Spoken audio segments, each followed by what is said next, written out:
Vamos orar mais uma vez? Sei que acabamos de orar, mas eu também gostaria. Fecha nossos olhos.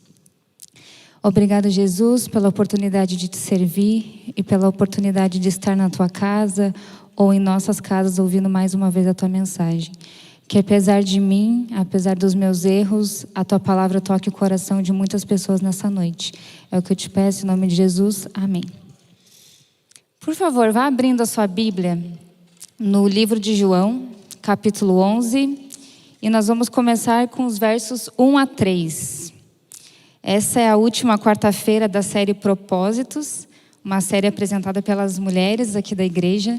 E nós vimos aí ao longo dessas 5 quartas-feiras, né, mensagens que trouxeram histórias que tiveram um grande impacto com relação aos propósitos de Deus na vida daqueles personagens, daquelas pessoas. Então, o tema de hoje é como os propósitos de Deus são escritos em páginas em brancas. Eu tenho certeza que vocês já se ligaram aí na analogia que as páginas em brancas são a nossa vida, né? E quase todo mundo gosta de uma boa história, né? Eu pelo menos gosto muito de ler, conheço aqui alguns que gostam de ler, né? E ler é muito bom, ouvir uma boa história é muito bom. Só que geralmente a gente gosta das histórias que terminam com "e foram felizes para sempre". Só que a gente sabe que a nossa vida nem sempre funciona assim, né? O desfecho ou o enredo lá no meio da história nem sempre é de alegria. E muitas vezes as lutas elas se intensificam, né, ao longo da nossa história. E vamos ler então João capítulo 11. Só para não ter nenhum ruído, eu vou falar para vocês a versão que eu vou ler. É NVI, tá bom? Versos 1 a 3. Havia um homem chamado Lázaro. Ele era de Betânia, do povoado de Maria e de sua irmã Marta. E aconteceu que Lázaro ficou doente. Maria, sua irmã, era a mesma que derramara perfume sobre o Senhor e lhe enxugara os pés com os cabelos. Então as irmãs de Lázaro mandaram dizer a Jesus: Senhor, aquele a quem amas está doente. Eu tenho muitos irmãos, né? Não sei quem aqui tem irmãos. E quando alguém fica doente na nossa família, a gente sofre, né? E eu com certeza posso imaginar ali o sofrimento de Marta e Maria e como elas se sentiram quando o irmão delas, Lázaro, ficou doente. E a gente sabe que foi uma doença bem séria, né? Já que nós conhecemos o desfecho dessa história. E antes de Lázaro ficar doente, tudo ia muito bem naquela família. Não sabemos se tinha outros membros na família, né? Mas sabemos os 3 irmãos e tudo ia muito bem ali, porque desde o momento em que Jesus visitara aqueles 3, desde que Jesus entrara na vida daqueles 3 irmãos, a casa deles ganhou uma outra aura, uma outra harmonia. A alegria do dia a dia havia tomado um outro sentido, porque agora eles tinham fé em algo superior. Então a vida deles havia mudado. Desde que Jesus havia passado por aquele lar em Betânia, a história daqueles 3 foi reescrita completamente. A vida deles foi reescrita. Mas quando a gente olha para o capítulo de João, capítulo 11 de João, a gente vê que aquele enredo que antes fora tão feliz com a trajetória de Jesus chegando naquela família, aquele enredo tomou outra proporção. Teve uma mudança, uma reviravolta. E talvez, né, se nós formos aí, quem gosta de história, começar a imaginar o contexto daquela situação, talvez nós possamos, né, imaginar que talvez a doença de Lázaro começou com uma febre. Talvez tenha começado com uma febre, uma dor no corpo, um mal-estar. E talvez, né, a gente conhecendo um pouco da personalidade de Marta e Maria, pode ser que Marta, ela tem ali corrido para preparar uma canja, né? Para que seu irmão se sentisse um pouco melhor. E Maria tenha ficado ali ao lado da cama de Lázaro, cuidando dele e, né, fazendo com que ele também se sentisse melhor em outro aspecto, né? Mas como sabemos, né, isso aí já é especulação aqui da minha cabeça, o que a gente sabe que a Bíblia fala no capítulo 11 de João é que Lázaro estava muito doente, né? A passagem, capítulo 11, verso 1, ele não fala especificamente da doença, mas ele fala que havia um homem chamado Lázaro e que esse homem estava muito doente. É isso que a Bíblia nos fala. E os relatos seguintes do capítulo 11 nos mostram que Lázaro ele não era um homem qualquer. Ele era um homem especial, né? A Bíblia fala que ele era muito amado e que ele não era amado somente por suas irmãs, mas ele também era muito amado por Jesus. Olha que privilégio. E é claro que esse privilégio não é só para Lázaro, né? Amém, que ele é esse privilégio é nosso também hoje, né? E olha o que Ellen White diz no livro Desejado de Todas as Nações, na página 524. Só para a gente entender esse contexto de como era o relacionamento de Jesus com Lázaro e também com as duas irmãs. Então diz assim na página 524, Desejado de Todas as Nações.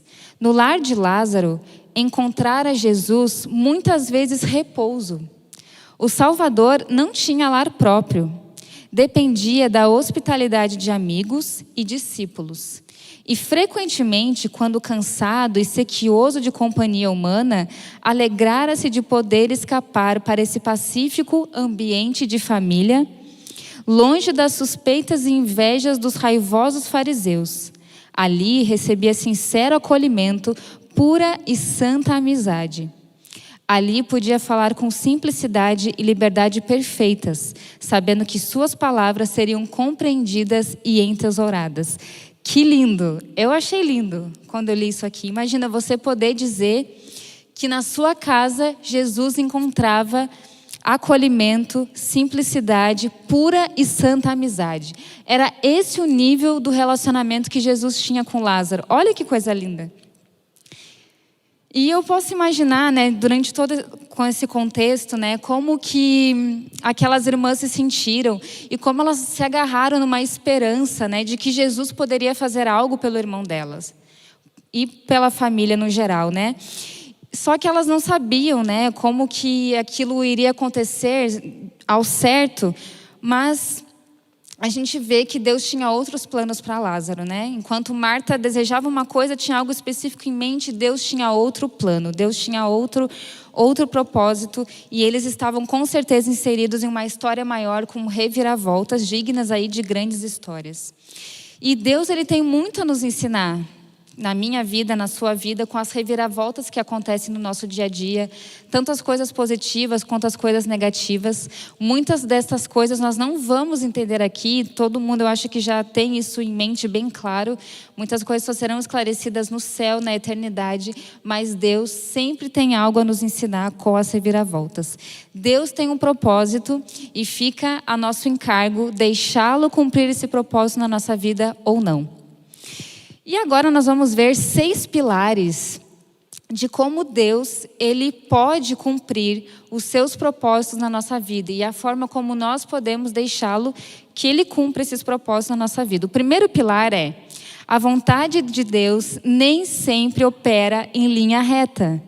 Até nós gostaríamos que fosse, né? Que tivesse ali um plano traçado, que nós soubéssemos o fim desde o princípio, mas essa é um dom, né? Uma característica só do caráter de Deus. Nós não temos essa habilidade. E se a vontade de Deus nem sempre se escreve em linha reta, isso significa que nem sempre, ou melhor, na maioria das vezes, nós não vamos ter uma visão clara da conexão do ponto A ao ponto B, do início ao fim das trajetórias da nossa vida. Nós nem sempre vamos ver um padrão, né, daquilo que acontece conosco.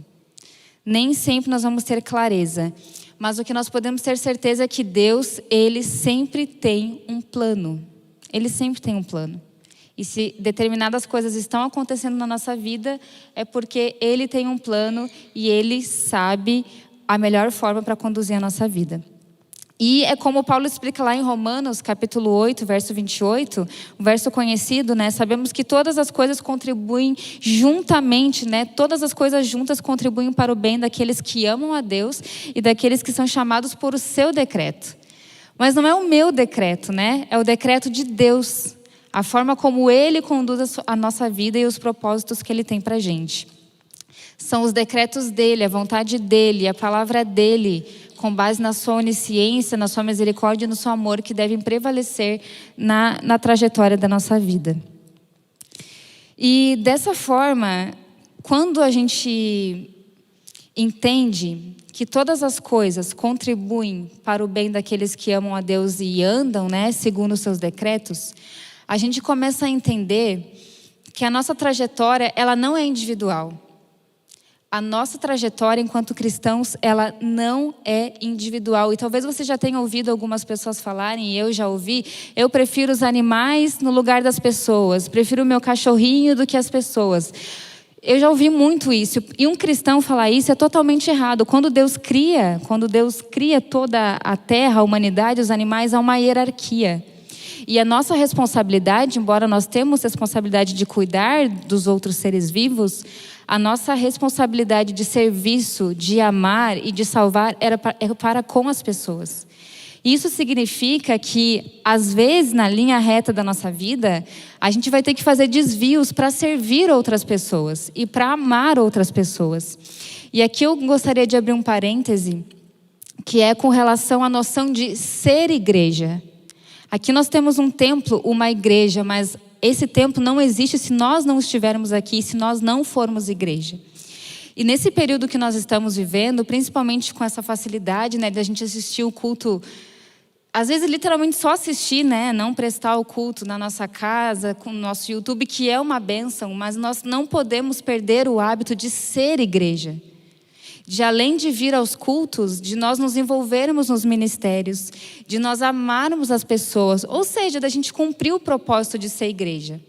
Se a gente não agir dessa forma, nós não estamos cumprindo o propósito coletivo do que é ser uma igreja.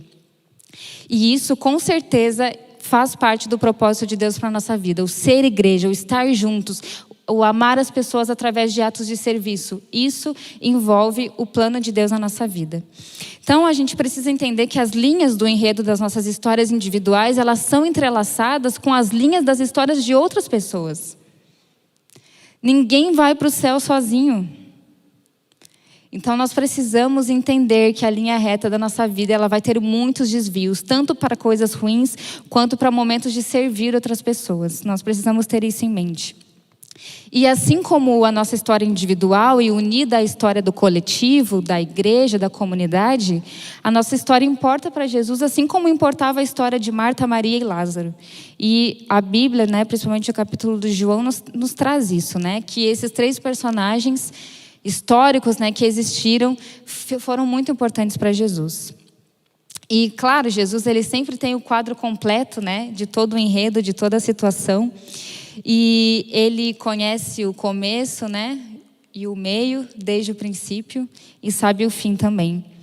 E dessa forma, então, gente, tendo noção desse primeiro pilar, né, que o propósito de Deus não anda numa linha reta, não fique surpreso, né, quando esse enredo não caminhar do jeito que você acha que deveria caminhar, ou se Deus não agir da forma que você acha que ele deveria agir, né? Essa ousadia da nossa parte, né? Dizer como Deus deveria agir, né? O autor da nossa salvação, ele realmente sabe o que está fazendo. Então, tenham isso sempre em mente, mesmo quando nós não entendemos, né? A gente poderia pegar vários personagens da Bíblia que foram colocados para um propósito muito grande, né? A gente tem o exemplo de José. Quando José começa a receber aqueles sonhos da parte de Deus, o que a gente vê ali, né? Um jovem que recebe sonhos de grandeza, né? Até que deixou os irmãos com uma inveja ali, né? Não gostaram muito da situação. O que Deus faz? Deus mostra para Daniel que ele seria honrado. Mostra ali como representado por símbolos o seu pai, os seus irmãos, né? Se curvando perante ele. Deus mostra sonhos de grandeza. Mas na história de Daniel, aconteceram muitas coisas que Deus não colocou como grandeza, mas que não era o foco. Humilhação, ficar longe da família, né? Todos aqueles problemas, viraram escravo. Tudo isso fez parte para que o propósito de Deus se cumprisse. A gente também tem o exemplo de Daniel, né? Acho que eu confundi, né? Estava falando de José e depois Daniel. E Daniel é outro exemplo, né? Que foi um símbolo, foi honrado, foi usado para testemunhar toda uma nação e quase foi ali devorado por leões, né? Então, o que eu penso quando eu olho para essas histórias é que Deus, ele promete honra, glória e salvação, né? Para a eternidade. E ele não quer que nós foquemos nas dificuldades do caminho. Ele quer que nós foquemos na promessa. Assim como aconteceu com esses personagens que eu acabei de citar. Mas voltando para as irmãs, né, de Lázaro, Por que será que Jesus permitiria que uma tristeza tão grande chegasse ali naquela família que ele amava muito, né? Por quê? A gente se questiona isso, né? Porque ele negaria o poder de curar, sendo que ele já havia curado tantas pessoas antes, e Marta, e Maria e Lázaro já conheciam esse poder de Jesus. Sabiam que Deus dava a ele esse poder e que ele tinha esse amor por aliviar o fardo das pessoas, né? A gente não sabe por quê, a gente se questiona, mas o que Deus quer, novamente eu reitero, Deus quer que nós foquemos na promessa final. E Apocalipse 21, verso 4 diz, né, reitera essa promessa: Deus limpará de seus olhos toda lágrima, e não haverá mais morte, nem pranto, nem clamor, nem dor, porque as primeiras coisas já passaram. Amém? É nisso que Deus quer que nós foquemos, na trajetória da nossa vida. O final é de glória, o final é de salvação. E nós vemos isso todos os dias, né? Um percurso com várias dificuldades, um enredo cheio de reviravoltas e de problemas e de dores. E eu não preciso nem focar muito nisso, porque isso é a realidade de todo, né? Cristão, não cristão, todo mundo passa por isso. E o fato de nós vivermos neste mundo de pecado faz desse contexto algo muito natural, né, nas nossas vidas. Mas é também um fato de que nós cristãos, nós não fugimos da vida, nós sobrepujamos a vida. O que é sobrepujar? É ir além, é ultrapassar. Nós ultrapassamos o conceito de vida terrena. Porque nós temos uma promessa maior, que é essa que nós acabamos de ver em Apocalipse 21, verso 4. E Romanos 8,37, né? Em todas essas coisas somos mais do que vencedores. Não há pandemia que apague o poder de Jesus Cristo em nossas vidas. Amém? E outra certeza que nós temos, né? Por mais que a gente olhe para essa história de 3 irmãos muito amados por Jesus, a gente vê que João também deixou claro ali uma certeza, algo sólido, né? E se vocês olharem o verso 5 do capítulo 11 de João, o que diz ali, ó? Jesus amava Marta, a irmã dela, Maria e Lázaro. Essa era a certeza de que os 3 irmãos se apegavam. Gente, se você tiver certeza de que Jesus te ama, o resto pode vir, a promessa é certa, é salvação no final. E é isso que a gente tem destacado aqui nessa história. O amor de Cristo é a única coisa na qual nós podemos nos agarrar e termos certeza de que é um fundamento sólido, que não muda, que não nos decepciona. Mesmo quando esse amor parece tardar, como Marta pensou e nós conhecemos já dessa história. Segundo pilar, o amor de Deus às vezes tarda para o nosso bem e para a sua glória. Como nós já falamos e já temos essa certeza, né? Deus sabe o fim desde o princípio e muitas vezes a demora é para que mais pessoas o conheçam e para que a sua glória seja comunicada em todo o mundo. E quando a gente lê essas histórias, né? E tem tantos outros exemplos na Bíblia, né? Um que eu sempre fico meio assim, né? Quando a família de Jesus chega, a mãe, os irmãos, os discípulos: mestre, sua mãe e seu irmão estão aqui. Jesus diz: não, mas minha mãe e meu irmão são vocês, né? Todos que estão aqui me ouvindo. Eu ficava: mas por que, né? Coitada da mãe de Jesus. E a gente fica, né, pensando e imaginando por que será que Jesus agia dessas formas, né? E quando a gente olha para essa história, talvez a gente se pergunte: por que Jesus demorou, né? Por que ele não largou imediatamente o que ele estava fazendo e foi com foco, com pressa? Por quê, né? E a gente não sabe. E realmente, Jesus, ao invés de ir correndo, né? A gente sabe que Marta, ela envia um mensageiro, como nós já lemos nos primeiros versos, para avisar que seu irmão estava doente. E quando as notícias chegam, o que Jesus faz? Ele olha para o mensageiro e ele diz, né, o que está no verso 6. Na verdade, né, verso 6 diz: no entanto, quando ouviu falar que Lázaro estava doente, ele ficou mais 2 dias onde estava, né? Depois a gente vê ali que Jesus fala que aquela doença não era para a morte, né? E em retrospecto, a gente pode ver que a demora de Deus sempre tem um propósito. Então, há propósito na demora. E claro, a gente sabe que tudo acabou bem, né? A gente tem o desfecho aqui na Bíblia. Mas o que será que Marta e Maria pensaram naquele momento, né? Enquanto Jesus demorava? O que pensaram os discípulos enquanto Jesus não saiu correndo para resolver aquela situação? E o que será que eu e você fazemos quando Deus não age ou não se move da forma que nós achamos, novamente com ousadia, né? Achamos que Ele deveria agir na nossa vida? Como será que a gente age, né?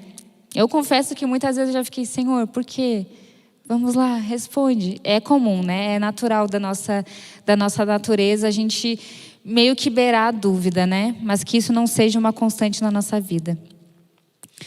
A rapidez do agir divino, irmãos, não pode ser medida conforme o nosso relógio, conforme o nosso calendário. Não pode, simplesmente não pode. Deus, Ele realmente não vai agir de acordo com os nossos horários, mas Ele com certeza sabe a hora certa e a melhor forma de resolver as situações. Isso é uma verdade sólida. Em outras palavras, a gente, embora não seja fácil, nós não devemos nos atormentar, mesmo quando parece que a esperança já foi embora, já morreu, já acabou, não tem mais o que fazer, enfim, né, vamos colher as consequências, mas lembre-se que nós não somos capazes de ver o fim da história, mas nós podemos sempre confiar no contador da história, isso se nós permitirmos que Ele escreva a nossa história. Terceiro pilar. O caráter de Deus é fidedigno, fiel, verdadeiro, mesmo que os caminhos dele não sejam os nossos. E ainda bem que não são os nossos, né? Ainda bem, porque os nossos costumam ser bem tortuosos, né?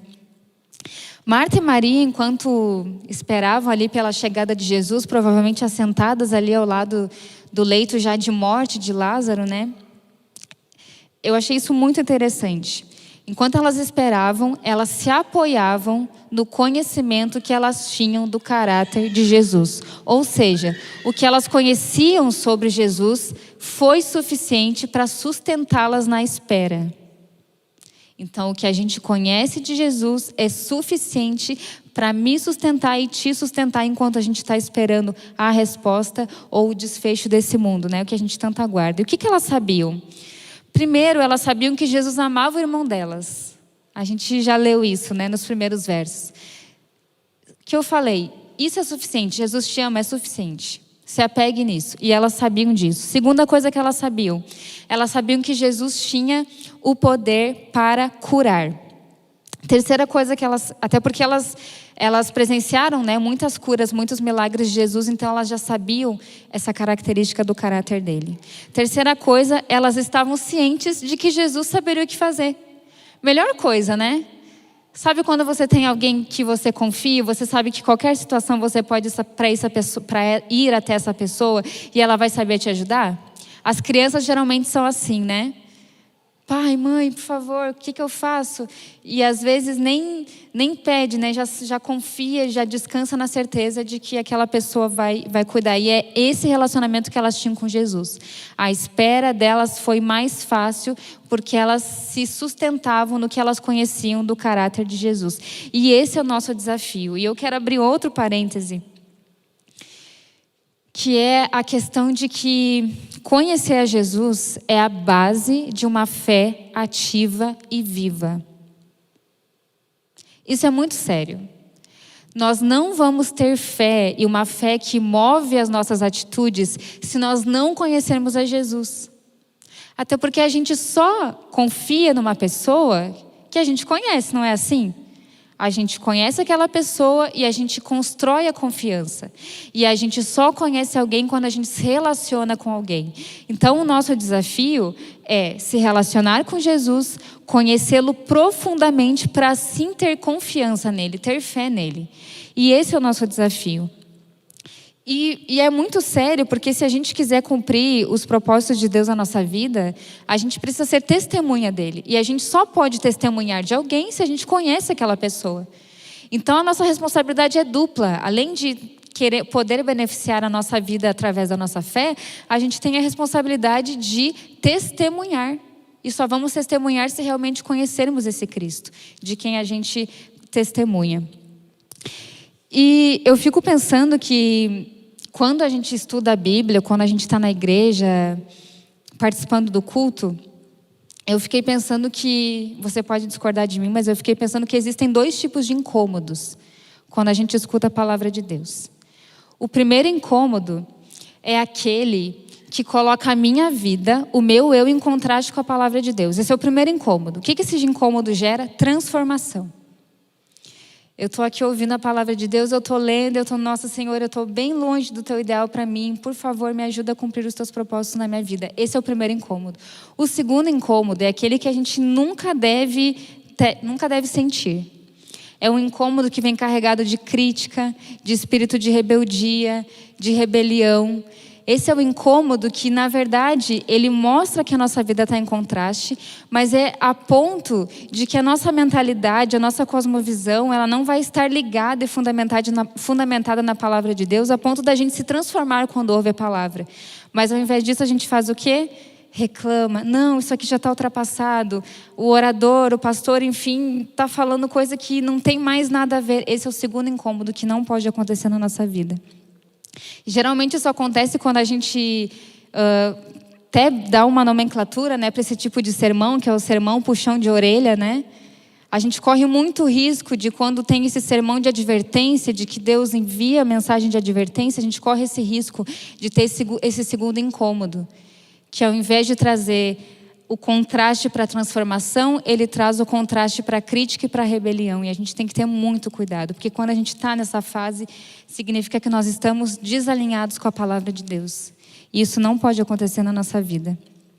E eu falo isso, gente, não para defender o que não precisa de defesa, né? Porque a palavra de Deus, o próprio Deus, né? E a palavra de Deus é aquele que vem falar com base na palavra de Deus, não precisa de defesa. Mas eu falo isso para mim e para vocês, né? No mundo que a gente vive, onde não há verdade absoluta, tudo é relativo, a gente precisa examinar a nossa mente, as nossas vontades e a nossa cosmovisão. Precisamos colocar isso à luz da Bíblia, para o que haja de contradição com a palavra da Bíblia seja rejeitado. E sabe, eu dou aulas de sociologia para o ensino médio. Quando eu estou ali revendo as teorias, os sociólogos, enfim, e debatendo com os meus alunos, há uma tendência que eu percebo de eu olhar para aquelas teorias e falar: nossa, essa teoria aqui faz sentido. Esse cara aqui, esse sociólogo, era inteligente, ele fez uma análise social que faz sentido. Ou nossa, essa visão de mundo aqui é legal, achei muito interessante. Mas quando eu estou estudando ou conversando com os meus alunos, e ainda bem, né, eu tenho o privilégio de trabalhar na educação adventista, eu consigo então aliar a fé ao ensino, e a gente pode debater essas ideias e trazer a verdade de Deus, né, junto, para que os alunos possam ter esse espírito crítico e poder escolher. Mas quando eu olho para essas teorias e eu vejo que nós estamos caminhando para algo contrário, eu preciso resgatar a minha cosmovisão para que ela transforme a mentalidade. É isso que a gente precisa, transformar a nossa mentalidade para que ela esteja à luz da Bíblia. E eu falo isso porque se nós estivermos lutando para confiar em Jesus, é porque nós, infelizmente, não estamos conhecendo Jesus como nós deveríamos de verdade. Se nós não estivermos com a nossa fé viva, ativa, baseada no conhecimento de Jesus, é porque nós não conhecemos Ele de verdade. E esse é um grande perigo. Meu tempo está acabando, eu estou recém no 4º pilar. Vou tentar dar uma corridinha aqui. Tá bom? O 4º pilar é: nunca coloque um ponto final onde Deus coloca uma vírgula. A demora de Deus é sempre um sinal do seu amor. A demora vai nos ajudar. Embora Deus ele nunca esteja atrasado, eu acho que dificilmente ele também esteja adiantado. Deus ele sempre vai chegar na hora certa, e é por essa razão que nós devemos confiar nas suas vírgulas. 5º pilar: o plano de Deus é liberado quando nós cremos e quando nós obedecemos. Embora nós não sejamos salvos pelas nossas obras, a fé em Jesus transforma as nossas ações, e essas obras elas vão andar em consonância com a nossa fé. É provável que ali a casa em Betânia estivesse cheia de pessoas ao redor do corpo de Lázaro, porque quando Jesus chegou, Lázaro já estava morto. E quando alguém trouxe a notícia de que Jesus estava chegando, Marta sai correndo ao encontro dele, né? E em João, no capítulo 11, verso 21, João relata que Marta falou assim, né? Senhor, se estivesses aqui, meu irmão não teria morrido. Foi uma reação natural e sincera, né?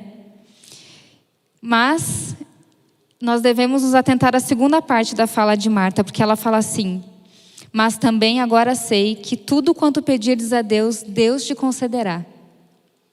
Ou seja, ela estava baseando a fé no que ela conhecia do caráter de Jesus. Ela basicamente disse: Jesus, faça o que o Senhor quiser. E o que Jesus responde nos versos 25 a 26? Eu sou a ressurreição e a vida. Quem crê em mim, ainda que esteja morto, viverá. E todo aquele que vive e crê em mim nunca morrerá. Você crê nisso? É isso que ele falou para Marta. E ela disse: sim, Senhor, eu creio que tu és o Cristo, o Filho de Deus, que havia de vir ao mundo. O plano de Deus é liberado quando nós obedecemos. É a nossa obediência que coloca o milagre de Deus em movimento. A fé e a obediência colocam o milagre de Deus em movimento nas nossas vidas. O fim nunca é o fim, ele é apenas o começo. Com Deus é assim, o fim nunca é o fim. Ele só é um prenúncio das promessas dele se cumprindo. Quando Jesus chegou a Betânia, Lázaro estava morto. E naquele tempo, essa questão do tempo, dos dias que tinham transcorrido da morte de Lázaro, era um dado muito importante historicamente para a gente entender. Porque os judeus, através de uma tradição judaica, eles acreditavam que quando uma pessoa morria, a alma dela retornava durante 3 dias ao corpo, na esperança de que aquela pessoa fosse reviver. Eles acreditavam nisso. Então, no 4º dia, significava, quando Jesus chegou, significava que eles já não tinham mais a esperança de que algo bom, positivo pudesse acontecer. Mas Deus, ele é o quê? O escritor de todas as histórias e o Senhor das reviravoltas em prol da humanidade. Marta teve fé. Jesus perguntou: você vai crer? E ela creu. E o desfecho dessa história você já conhece. Quando Jesus ressuscitou Lázaro, o inferno tremeu. Porque foi um prenúncio de que Jesus, muito próximo naquele momento da história, iria morrer, iria descansar e iria ressuscitar. Amém? O inferno tremeu naquele momento. E aquela pergunta que Jesus fez para Marta é a mesma que ele faz para a gente hoje. Você vai crer? Quando você ler o capítulo, leia depois o capítulo inteiro. Jesus diz: se você crer, você vai poder ver a glória de Deus. E é isso que Jesus está falando para mim e para você hoje. Você crê? Se você crer, você vai ver a glória do Pai. Eu sou a ressurreição e a vida. Quem crê em mim, ainda que morra, vai ter vida. E o nosso desafio nessa noite da palavra de Deus é que você creia. Mas que para que você possa crer, você precisa primeiro confiar nesse Jesus, que é a vida e a ressurreição. Para você confiar nesse Jesus, você precisa de quê? Se relacionar com esse Jesus. Então esse é o nosso desafio todos os dias. Se relacionar com Ele, conhecê-lo a cada dia mais, crer nele, através dessa fé, dessa crença, obedecê-lo. Se você tem esse desejo essa noite, por favor, se coloque em pé. Você que está em casa, fica aí num cantinho em contrição. Se coloque em pé e nós vamos pedir forças para Deus, para que nós possamos a cada dia nos relacionarmos mais e mais com Ele. Que esse relacionamento se reflita na nossa vida. Que a nossa cosmovisão não seja afetada pelas ideologias, pelos ismos deste mundo, mas que a palavra de Deus seja uma verdade absoluta na nossa vida. E que através da crença nesse Jesus ressuscitado e prestes a vir, nós possamos transformar a nossa vida e ser testemunhas vivas desse amor e dessa promessa de salvação. Amém? Vamos orar. Querido Jesus, não é fácil viver nesse mundo. A gente tem vivido aí mais de um ano numa situação bem complicada. Vidas já se perdiam antes, mas mais ainda estão sendo perdidas, Senhor. E a gente sofre, a gente chora. Mas conforme a gente pode ver na Bíblia, e principalmente na história de Lázaro, a gente sabe que tu choras junto conosco. Tu choras junto conosco porque o Senhor sofre e sabe as dores que nós sentimos. E o Senhor sofre porque a sua criação tem se afastado de ti. E a única coisa que o Senhor quer é que a gente te conheça mais, que a gente se relacione contigo, para que no final a gente possa ver a tua glória e estar contigo todos os dias no céu, vendo e sendo iluminados pela tua glória. E lógico, nós somos pecadores, a gente não consegue sozinho, mas a gente tem a presença do teu Santo Espírito para nos iluminar e para que toda vez que nós ouvirmos ou lermos a tua palavra, a gente sentir aquele primeiro incômodo que coloca a minha vida, a minha mente e as minhas ações em contraste com a tua palavra, e para que isso gere transformação na minha vida. E para que quando a minha vida for transformada diariamente, porque essa transformação não acaba, eu possa ajudar a transformar a vida de outras pessoas através do poder do Espírito Santo. Me ajude a cada um que está aqui hoje, os que estão em casa também, a se relacionar mais contigo de forma verdadeira, a ser teu amigo como Lázaro era, e Jesus poder escrever no livro da vida que com a gente ele tinha uma amizade pura e santa, assim como ele falou, Ellen White falou que ele tinha com Lázaro.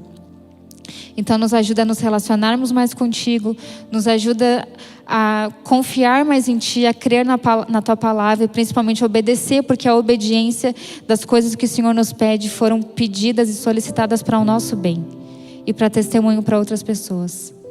Perdoa as vezes em que nós falhamos neste momento, mas por favor, Senhor, nos dê força para mudar a trajetória da nossa vida e para entregar as páginas em branco, a caneta, tudo, enfim, nas tuas mãos, ó Pai. Nós pedimos, mas também já agradecemos, porque como o teu plano é de salvar a cada um de nós temos certeza que o Senhor vai atender essa oração. Em nome de Jesus, amém.